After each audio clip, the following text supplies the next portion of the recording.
Bruce Van Natta loved trucks, and his job as a self-employed diesel mechanic helped this Christian family man live out his power truck dreams and provide for his wife and 4 children. He never gave a second thought to the dangers of working on engines that weighed thousands of pounds until November 16th, 2006. I was working on a Peterbilt logging truck about an hour from our home, and the guy that I was working with that day, the driver of the truck, asked me if I would look and try and diagnose one more problem, one more leak before I left. So if you can picture one of these great big Peterbilt trucks, here's the front bumper, and I slipped underneath that great big chrome bumper feet first, and he had the front axle jacked up in the air and the passenger side wheel removed. The axle is going right across my chest at this point, maybe an inch or 2 above my chest.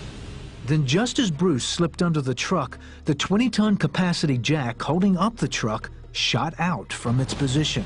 And this 10,000, 12,000 pounds of weight that is on these 2 front wheels on this axle came down across my midsection, basically like a blunt guillotine, and just crushed me in half. Blood had splattered the inside of my throat, the back of my throat when it fell. And I could see that there was less than an inch of airspace between the bottom of the axle and the cement.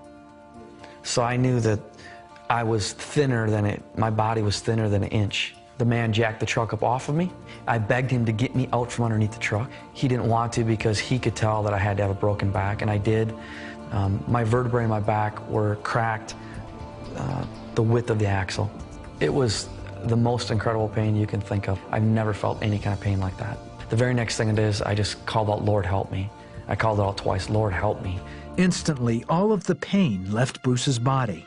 At that point, I went unconscious. My spirit left my body, floated up into the ceiling, and now my spirit is looking down on the accident scene from above. The man I've been working with was on his knees above my body. He's talking, I can hear him talking. He's saying things like, I'm sorry. But on each side of him, also on their knees, was a huge angel. Their heads stuck up at least this much taller than his head. So if you would have stood them up, they would have had to been like 8 feet tall. They did not have wings.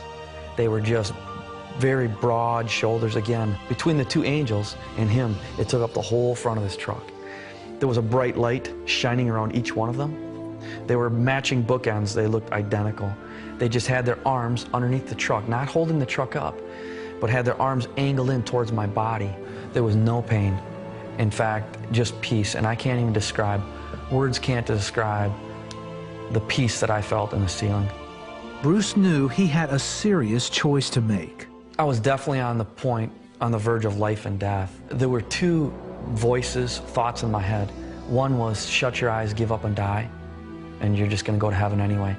It was very loud. There was another voice in my head, thought, much quieter, more of a whisper, and that one said, if you want to live, you're gonna have to fight, and it's gonna be a hard fight. And next thing I knew, my spirit went back down into my body like that, just like a shot. Bruce was conscious as he was flown on a life flight to the hospital. Doctors there doubted he would even survive the next few hours. His ribs were broken, his pancreas and spleen crushed, and several major arteries had been severed. I had 5 places that major arteries were completely severed. I found out from doctors that there was a medical study done in 2001. According to that study by the University of Southern California, they've used my case and compared it against that study, and according to that, they can't find anyone else in the world that's ever lived with 5 major arteries being severed. So I should have bled to death in just a few minutes.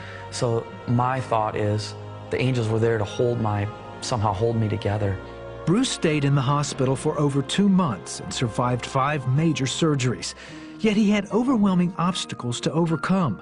Almost 75% of his small intestines were crushed in the accident and had to be removed. Adult has 18 to 20 some feet of small intestine, they say, roughly. Somebody came in and told us they didn't expect me to live much more than a year. I'm going to starve to death. I was losing weight very rapidly. They're feeding me intravenously.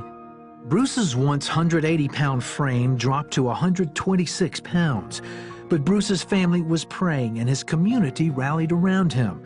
Then Bruce received an unexpected visitor in his hospital room one day. The Lord woke up a man in New York 2 days in a row, someone that I met one time on vacation. And he came and prayed for me in the hospital, put his palm on my forehead, and when he prayed, he prayed the way Jesus taught us to pray, and he spoke to the mountain, in this case my intestine, and he said, small intestine, I command you to supernaturally grow back in length in the name of Jesus Christ. And when he did, it felt like 220 volts came out of his palm into my forehead, right into my body, and I could feel my intestines moving around and going up and down. After a long 9 months of surgeries and hospital stays, Bruce was eventually able to feed himself, and he gained weight, all the way up to 170 pounds.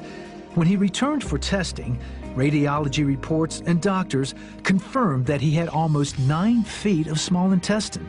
His intestines had doubled in length. When they test me, they say that the intestines that the Lord gave me back work twice as good as normal. Even though I don't have my full amount, he gave me several feet back. Even though it's half as much, they absorb the vitamins, the minerals, the nutrients that I eat into my body normally. Over and over, the Lord kept confounding the doctors from the point of them saying that I shouldn't have lived, I should have bled to death, to my intestines miraculously coming back. Over and over, God was showing that miracles are happening. My pancreas rejuvenated by itself, my spleen rejuvenated by itself.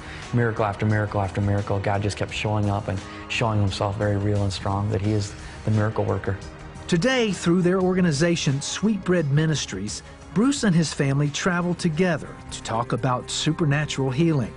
Bruce has also written a book called Saved by Angels. Miracle after miracle after miracle. It's exciting to just see what God is doing in people's lives today, and that he is alive and well, and he wants to reach people at their point of need. And so we've got a God that loves us more than we can ever imagine, and he pours out his love on us in such an amazing way that it's undescribable.